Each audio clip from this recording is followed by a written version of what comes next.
Bismillahirrahmanirrahim. Assalamualaikum warahmatullahi wabarakatuh. Selamat sore rekan-rekan semuanya. Sore hari ini KPK akan mengumumkan penetapan tersangka ya, dan juga dilakukan upaya paksa penahanan terhadap para tersangka terkait dengan dugaan korupsi pengadaan tanah untuk pembangunan SMKN 7 di Tangerang Selatan, Provinsi Banten tahun anggaran 2017. Sebagaimana yang sudah kami sampaikan beberapa waktu yang lalu, kegiatan penyidikan ini sudah kami sampaikan kepada masyarakat bahwa KPK sedang mengumpulkan bukti-bukti dan tentang konstruksi perkaranya akan diumumkan pada waktunya setelah proses penyidikan selesai. Dan hari ini tim penyidik KPK menyatakan telah selesai terkait dengan penyidikannya, telah cukup begitu ya. Ada 47 orang sebagai saksi telah diperiksa, sehingga sore hari ini akan diumumkan pihak-pihak yang ditetapkan sebagai tersangka. Hadir pimpinan Pak Alek dan juga Deputi Penindakan Pak Karyoto. Nanti akan dibacakan poin-poin dimaksud, termasuk konstruksi perkara ini secara utuh dan pasal-pasalnya. Berikutnya kami silahkan 3 orang penanya. Langsung 1 orang penanya dihabiskan seluruh pertanyaannya, termasuk perkara ini ya. Kalau ada pertanyaan perkara lain juga disilahkan, tapi langsung dihabiskan. Baik, kami silakan Pak Alek untuk menyampaikan poin-poin dari perkembangan penanganan perkara dimaksud. Silakan Pak. Ya, terima kasih. Ya, saya akan menyampaikan terkait hasil penyelidikan dan penyidikan dugaan tindak pidana korupsi menyangkut pengadaan tanah untuk pembangunan SMKN 7 Tangerang Selatan, Provinsi Banten tahun anggaran 2017. Nah, berdasarkan informasi dari masyarakat maupun data yang kami peroleh, selanjutnya KPK melakukan penyelidikan dan kemudian meningkatkan status perkara ini ke penyidikan. Sudah cukup lama pada bulan Agustus tahun 2021. Yaitu dengan menetapkan tersangka sebagai berikut: AP, ini Sekretaris Dinas Pendidikan dan Kebudayaan Provinsi Banten, selaku kuasa pengguna anggaran Dinas PDK Provinsi Banten. Kemudian AK, ini dari swasta, FN ini juga dari swasta. Selanjutnya setelah melakukan pemeriksaan saksi sekitar 47 orang dan untuk mempercepat proses penyidikan, KPK melakukan penahanan para tersangka untuk masing-masing selama 20 hari terhitung hari ini, tanggal 26 April 2022 sampai dengan tanggal 15 Mei 2022 sebagai berikut. Tersangka AP ini akan ditahan di rutan KPK cabang Pomdam Jaya Guntur. Kemudian tersangka FN ditahan di rutan KPK pada Gedung Merah Putih. Adapun konstruksi perkara sebagai berikut. AP adalah kuasa pengguna anggaran KPA Dinas PDK Provinsi Banten dalam pengadaan tanah untuk pembangunan SMKN 7 Kota Tangerang Selatan tahun anggaran 2017. Pada sekitar bulan Oktober tahun 2017, AP menerima informasi calon lokasi tanah untuk pembangunan SMKN 7 di Kota Tangerang Selatan dari FN dan Imam Supingi, yang bersangkutan pengawas SMA Dinas PDK Provinsi Banten. AP kemudian melakukan survei lahan bersama dengan FN, Imam Supingi, Agus Salim, ini lurah di Rengas, dan Oka Kurniawan, konsultan dari PT GBK. Lokasi lahan yang disurvei adalah milik dari Sofia M. Sujudi Rasad dan Franky dengan luas lahan sekitar 7.000 meter persegi. AP selaku KPA diduga tidak menyusun laporan hasil survei tersebut dalam bentuk berita acara. Sekitar bulan November tahun 2017, terbit surat keputusan Gubernur Banten tentang pembentukan tim koordinasi pengadaan tanah unit sekolah baru SMAN dan SMKN Provinsi Banten tahun anggaran 2017. Dengan menyebutkan AP menjabat selaku sekretaris tim koordinasi pengadaan tanah. Kemudian pada bulan Desember tahun 2017, AP menerima laporan terkait penilaian tanah pengganti atas permintaan Dinas Pendidikan dan Kebudayaan Provinsi Banten yang terletak di Kelurahan Rengas, Kecamatan Ciputa Timur, Kota Tangerang Selatan. Lahan yang dinilai yaitu lahan milik Sofia M. Sujudi dengan nilai tanah sebesar 2,9 juta per meter persegi. Penilaian ini mengabaikan kondisi akses utama menuju lahan dari Jalan Pune 1 yang tertutup tembok warga. Jadi lokasi tanahnya ini praktis untuk jalan masuk ke lokasi tanah ini tidak ada akses yang memadai. Ada, cuma lebarnya mungkin tidak lebih dari 1,5 atau 2 meter. Tidak bisa dilalui mobil untuk masuk ke lokasi lahan tersebut. Atas hasil penilaian tersebut, AP tidak melakukan pemaparan di hadapan tim koordinasi. Masih di bulan Desember tahun 2017, AK menghadiri musyawarah untuk penggantian kerugian tanpa memiliki kuasa khusus dari Sofia M. Sujudi Rasad selaku pemilik tanah. Dan musyawarah pemberian ganti kerugian dalam bentuk uang hanya dihadiri oleh AP, AK, dan Agus Salim. Disepakati bahwa harga lahan tersebut 2,9 meter persegi dan luas lahan 5.969 meter persegi, sehingga total besaran nilai ganti kerugian dalam bentuk uang adalah sebesar 17,8 miliar. Diduga tindakan AP selaku PPK telah memproses dan menandatangani terlebih dulu dokumen berita acara pembayaran ganti rugi lahan untuk pembangunan unit sekolah baru SMKN 7 Tangerang Selatan, dan kwitansi dengan penerima pembayaran yaitu AK yang seharusnya pemberian ganti kerugian dilakukan bersamaan dengan pelepasan hak oleh pihak yang berhak. Selain itu, AP selaku PPK juga membayar ganti kerugian atas pengadaan tanah untuk pembangunan SMKN 7 Kota Tangerang Selatan tahun anggaran 2017 kepada AK yang bukan merupakan pemilik tanah yang sah sebesar 17,8 miliar. Sebelumnya, sekitar tahun 2017, AK diduga pernah melakukan pembayaran atas tanah tersebut sebesar 3,2 miliar kepada Sofia M. Sujudi Rasad untuk membeli lahan tersebut. Namun jual beli tersebut tidak jadi atau batal. Atas pembayaran dari Dinas Pendidikan dan Kebudayaan Provinsi Banten untuk pengadaan lahan untuk pembangunan SMKN 7 Kota Tangerang Selatan yang diterimanya, AK kemudian mengirimkan uang kepada Sofia M. Sujudi Rasad sebesar 4,1 miliar. Dengan demikian, total uang yang diterima oleh Sofia M. Sujudi Rasad selaku pemilik tanah dari AK adalah 7,3 miliar. Yang terdiri dari 3,2 miliar yang dibayarkan tahun 2013 dan 4,1 miliar itu dibayarkan setelah menerima pembayaran dari Dinas Pendidikan Pemprov Banten.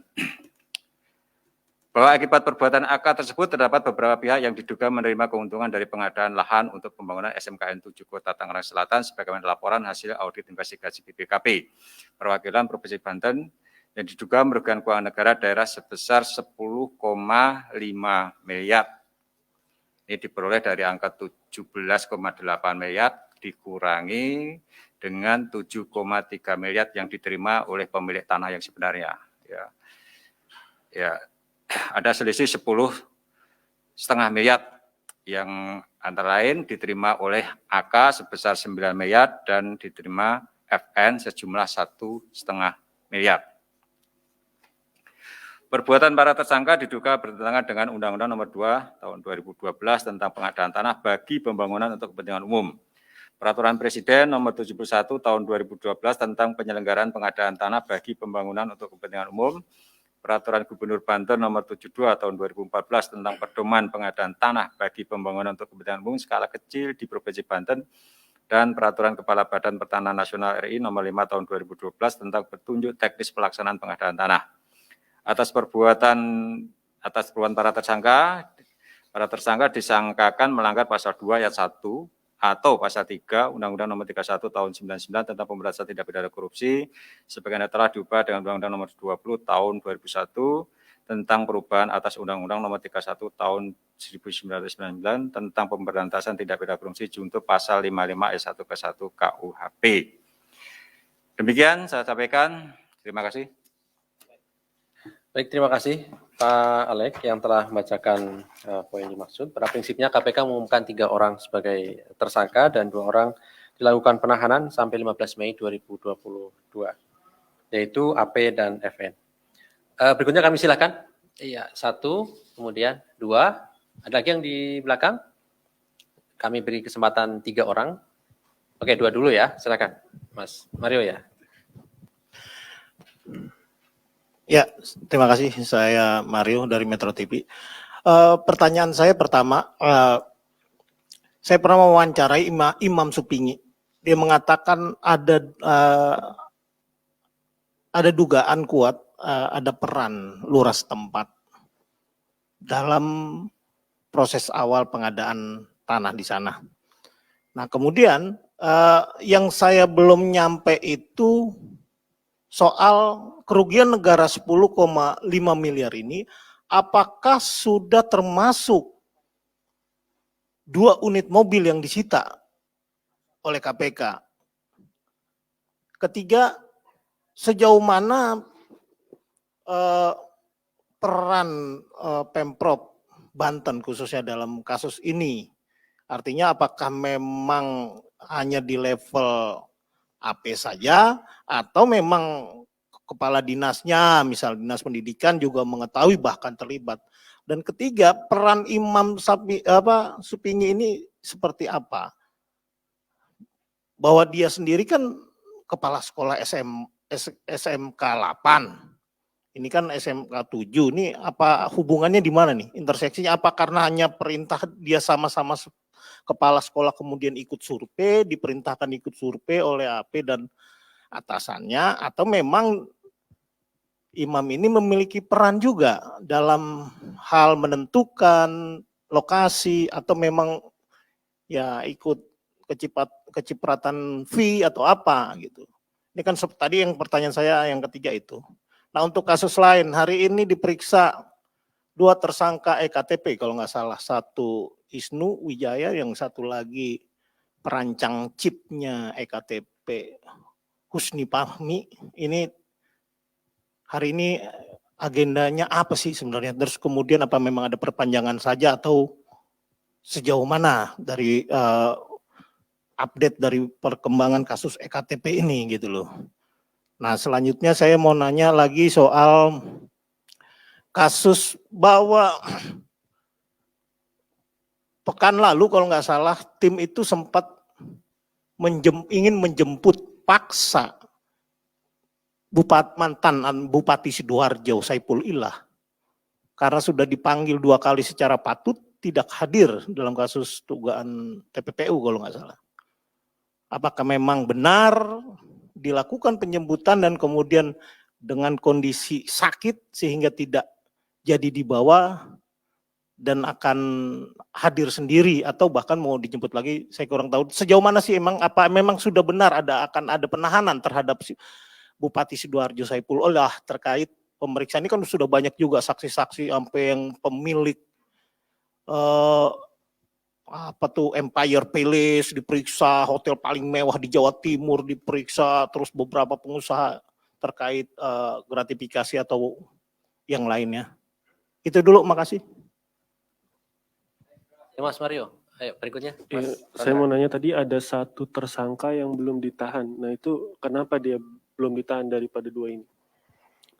Ya, yang kedua, apakah memang tersangkanya cuma 3? Kan kalau dibandingin dengan kasus sebelumnya yang juga pengadaan tanah di Munjul, tersangkanya banyak. Nah ini cuma 3. Kenapa yang ini cuma 3? Apakah memang ada penikmat lain dari uang korupsi yang belum ditahan atau masih dibidik? Itu dulu yang 2. Untuk kasus lain, pertanyaan saya terkait Boyamin Saiman yang dipanggil dan dia ternyata adalah Direktur PT Bumi Rejo. Nah, PT Bumi Rejo ini kan KPK selalu bilang kalau PT Bumi Rejo ini adalah modus Bupati Budi Sarwono untuk proyeknya itu harus dari alat proyeknya itu bolehnya dari perusahaan itu. Nah, kenapa Boyamin baru dipanggil pas TPPU, kenapa nggak pas pengusutan suapnya? Terus mau tanya soal pencarian Harun Masiku, karena kan sekarang pandemi udah mulai mereda juga, dan negara-negara lain udah melonggarkan pintu masuk. Apakah KPK mulai mencari Harun Masiku lagi saat ini? Yang terakhir, kelanjutan dari penyelidikan Formula E. Karena banyak desakan dari masyarakat Formula E ini gimana? Apakah KPK terus mengusut ini? Terima kasih Mas Chandra. Terakhir saya beri kesempatan satu orang kalau ada. Kalau nggak ada cukup ya, berarti 2 orang aja ya. Oke, terima kasih. Silakan. Apakah ada peran lurah setempat? Ya, tentu pasti nanti akan didalami di dalam proses penyidikan lebih lanjut kan seperti itu. Untuk sementara yang kita tetapkan sebagai tersangka 3 tadi sudah saya sebutkan, dan mungkin juga kepala lurahnya itu juga pasti menjadi saksi ya, karena lokasi tanah tersebut di kelurahan yang bersangkutan tentu paling tidak itu ada rekomendasi atau atas sepengetahuan lurah itu pasti ya, karena ada transaksi jual beli kan harus paling tidak harus melewati atau melalui lurah setempat. Nah, apakah lurah juga terima duit? Nah, tentu nanti akan didalami ya, kita nggak tahu ya, apakah dari 10,5 miliar misalnya itu ada dari kerugian negara tadi siapa saja yang menikmati ya, nanti juga pasti akan didalami, dan apakah peran-peran yang bersangkutan itu cukup signifikan di dalam proses terjadinya tindak pidana. Bisa saja terima, tetapi kemudian kita ketahui bahwa ternyata peran yang bersangkutan itu tidak cukup signifikan, dan kemudian yang bersangkutan mengembalikan uangnya ya. Kan dalam banyak kasus kan seperti itu ya, ketika kita melihat perannya tidak cukup signifikan, artinya dari itikat jahatnya tidak tercermin di dalam proses itu, tetapi dia terima misalnya sebatas ucapan terima kasih atau apa karena sudah membantu ya, umumnya KPK meminta yang bersangkutan untuk mengembalikan kan, seperti itu. Kemudian yang bersangkutan diperiksa sebagai saksi. Nah, kemudian terkait dengan kerugian negara, apakah termasuk 2 mobil yang disita? Ya kita lihat dari kerugian negara tersebut dan dari pembagian uang 10,5 miliar tersebut, apakah itu dibelikan aset-aset tertentu. Ketika sudah dibelikan aset-aset tertentu, tentu aset yang dibeli dengan menggunakan uang yang diduga berasal dari tindak pidana tentu kami disita oleh KPK. Nah, saya belum tahu apakah mobil yang disita itu dulu dibeli dari uang hasil penjualan tanah ini, ya, dari keuntungan ini. Nah, tentu nanti akan dilihat di proses penyidikan, atau paling setidaknya untuk antisipasi dalam pengembalian kerugian negara, aset yang ada yang cukup bernilai itu yang kita sita ya, untuk antisipasi ketika nanti majelis hakim memutuskan bahwa memang telah terjadi kerugian negara dan siapa saja yang bertanggung jawab. Nah, ini makanya aset-aset yang ada ini kami sita untuk menutup kerugian negara yang nanti akan dibebankan kepada para pihak yang diduga ikut menikmati dari uang hasil korupsi tersebut. Peran Imam Supinggi, ini siapa tadi, kepala SMKN 8 ya. Ya, kalau dilihat dari kronologisnya ya setidaknya yang bersangkutan mengetahui pemilihan lokasi tanah tersebut, karena yang bersangkutan kan ikut untuk melakukan survei ya. Jadi sebetulnya kalau dilihat dari lokasi SMKN 7 itu ya akses awalnya memang cuma jalan sempit, dan berharap SMKN 7 itu punya akses yang menuju ke perumahan Bintaro Jaya kalau tidak salah seperti itu. Jadi dengan membongkar tembok pembatas yang menuju lingkungan warga di Bintaro Jaya, tetapi rupanya lingkungan warga Bintaro Jaya menolak kalau tembok itu dibuka, sehingga aksesnya ya itu tadi saya katakan, akses tetap ada, cuma memang nggak memadai ya, tidak bisa dilalui oleh mobil atau apapun itu, jadi sempit sekali aksesnya ya, seperti itu. Dan penilaian itu didasarkan dengan asumsi seolah-olah lahan tersebut punya akses jalan yang lebar ya, itu harga 2,9 tadi, padahal kalau yang namanya penilaian itu kan SS ya, apa adanya kan seperti itu. Dan terbukti ketika terjadi transaksi pemilik tanah dibayar dengan 7,3 miliar. Itu sudah terima ya. Pada Pemda membayar pada AK itu sebesar 17,8 miliar ya. Itu dengan kondisi yang tadi apa adanya ya. Jadi sehingga menimbulkan kerugian 10,5 miliar tadi. Ya. Kemudian saksi EKTP. Nah, ya EKTP ini kan terus kita kembangkan ya. Terakhir itu penetapan tersangka ya, beberapa tersangka yang sedang diproses oleh KPK, termasuk Paulus Thanos, siapa lagi, Miriam, ya siapa, ya ada beberapa ya. Teman-teman sudah mengetahui dan sudah lama rasanya kita tetapkan tersangka ini ya. Cuma, nah dalam rangka itulah makanya kami masih memanggil saksi-saksi ya, untuk memperkuat pembuktian terhadap para tersangka yang sudah kita naikkan ya itu. Apa itu?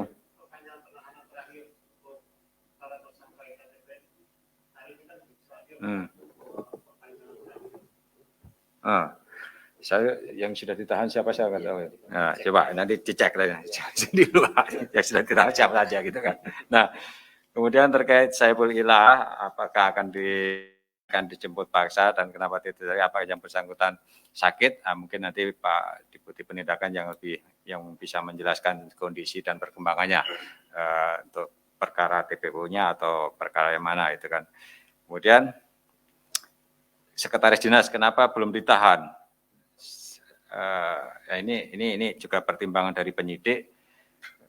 Nanti kenapa Sekretaris Dinas Pendidikan belum ditahan, padahal yang dua sudah. Nah ini pertimbangannya apa? Apakah yang bersangkutan sakit? Oh, informasi itu sudah dilakukan untuk perkara yang lain. Itu sudah akan ditahan oleh Kejaksaan Tinggi Banten. Yang bersangkutan saat ini juga ada perkara lain ya, saya nggak tahu perkara apa yang ditangani kejaksaan ya. Jadi sudah sebenarnya ditahan itu kan. Nah, di formulir E apakah akan ya sejauh ini di proses penyelidikan masih terus berjalan ya. Kita masih mencari informasi misalnya menyangkut bagaimana penyelenggaraan Formula E di negara lain, apakah ada juga semacam komitmen fee dan lain sebagainya ya. Dan kita juga sedang mengupayakan untuk meminta keterangan dari pihak yang menerima transfer dana dari Pemprov DKI. Ya, gitu. Tentu nanti ya kita akan dalami terus, termasuk informasi dari Cekpro selaku penyelenggara ya. Bagaimana penyelenggaraan perkembangan dari rencana penyelenggaraan Formula E itu ya. Bagaimana kajiannya misalnya, apakah dari hasil studi kelayakan itu memang proyek atau kegiatan atau event itu lancar, kan seperti itu, ya, kok lancar, layak atau menguntungkan dari sisi bisnis, kan ini bisnis kan. Dari Kemendagri juga sudah menyebutkan bahwa anggaran Pemda tidak boleh digunakan untuk event yang tujuannya bisnis, jadi itu harus penyelenggaranya harus bisnis to bisnis, ya. Tidak bisa dibiayai dengan anggaran APBD. Nah, itu sudah ada sebutan informasi itu yang dari Pemda, ya, dari Kemendagri ketika diminta masukan oleh Pemprov DKI. Ya, kita lihat semua dari berbagai aspek tersebut. Yang jelas saat ini memang sudah dilakukan pembayaran, ya 560 miliar, ya untuk penyelenggaraan selama 3 tahun ke depan. 2022, 2003, 2004. Dan itu melampaui periode gubernur saat ini. Kan nanti gubernur DKI saat ini kan berakhir September atau November ya, tahun 2022 kan. Ya, tidak ada ketentuan bahwa seorang pejabat itu tidak boleh mengikat suatu kontrak ya yang mempunyai anggaran melewati pemerintahan yang bersangkutan. Ada ketentuan seperti itu. Nah, nanti hal ini tentu yang akan kami dalami dengan ya meminta keterangan ahli ya. Meminta keterangan ahli bagaimana terkait kerugian negaranya, apakah sudah terjadi kerugian negara.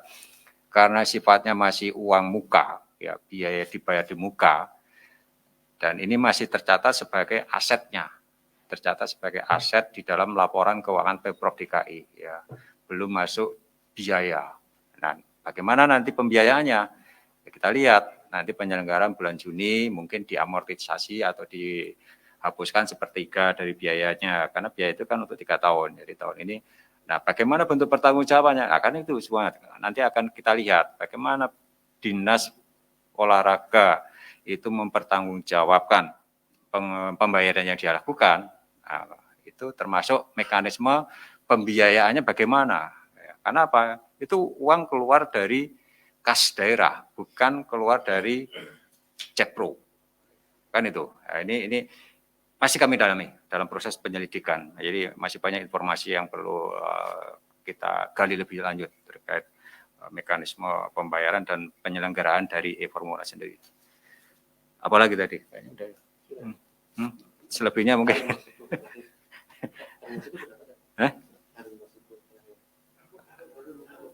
Ya, Harun Masiku sampai sekarang kan belum ketemu. Ya, lokasinya di mana kita juga belum tahu.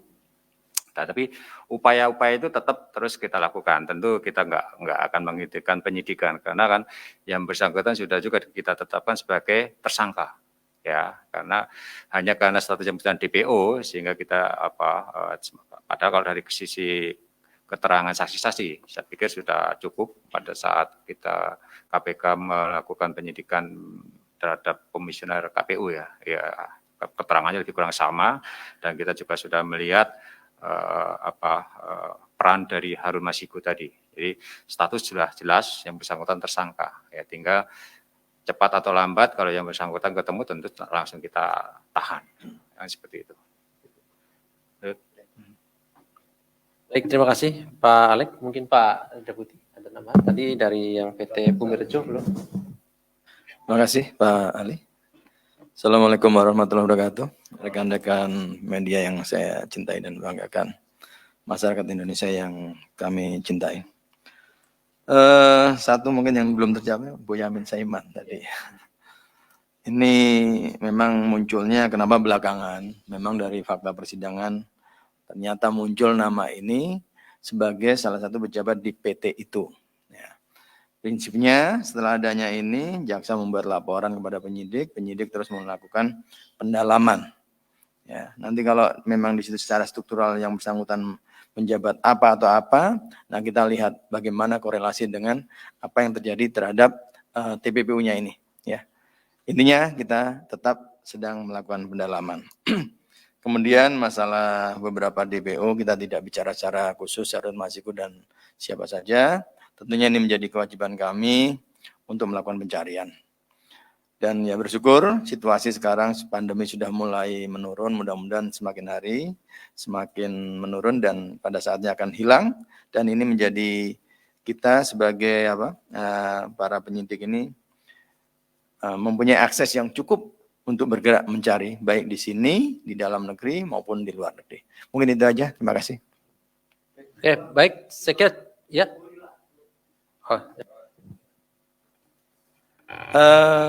Agenda penangkapan penahanan kayaknya belum ada, ya mungkin masih sifatnya pemeriksaan. Kalau memang dipanggil satu kali tidak ada, ya tentunya mungkin ada upaya-upaya lain itu. Ya, pada perkara yang dihadapi sekarang adalah memang TPPU, ya TPPU yang perkara pokoknya kemarin sudah menjalani dan yang bersangkutan sudah bebas ya. Sudah bebas dan nanti pada saatnya ketika kita akan upaya paksa tentunya akan kita umumkan. Makasih. Baik, saya kira cukup ya teman-teman. Terima kasih Pak Alek, Pak Karyoto yang hadir pada sore hari ini dan juga rekan-rekan semuanya. Kami akhiri. Assalamualaikum warahmatullahi wabarakatuh.